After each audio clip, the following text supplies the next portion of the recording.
President of the NUS, Liam Burns, is here at Southampton today. We're about to go interview him to ask his thoughts on why we should join the NUS.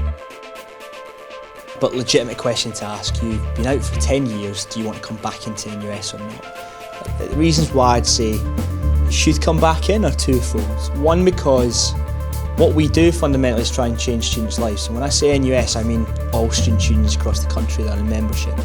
We do that through putting more money in students' pockets, by reducing hidden course costs, by getting more bursaries. But I guess the second reason is that you've got a ton to give to the student movement.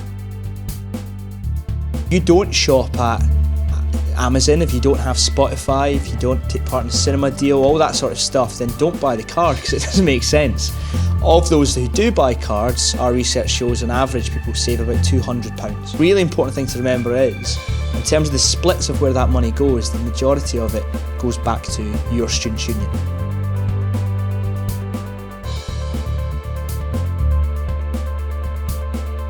We could do for Southampton if we're involved. We can support and give funding to different projects on campus that are about greening the campus. We have campaigns around greening the curriculum that we can support those volunteers that want to campaign on that issue with.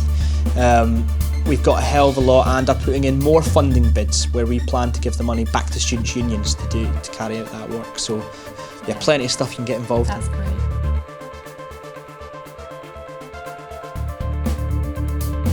We have 4, that's the LGBT campaign, that's lesbian, gay, bisexual and trans students. We've got the Black Students campaign, Disabled Students campaign and Women's Students campaign. We've got dedicated staff, officers and resources that can help those groupings on Southampton campus.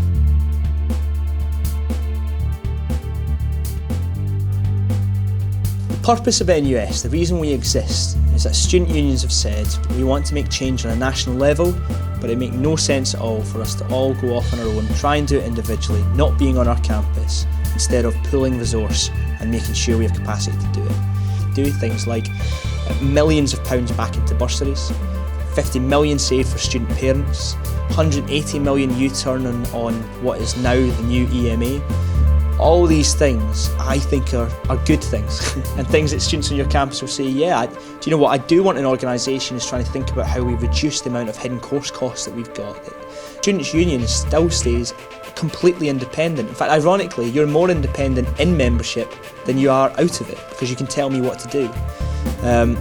You get all the benefits of us being a campaign organisation with no risk of us trying to tell you how you should act or what you do on campus, because at the end of the day, you're the boss.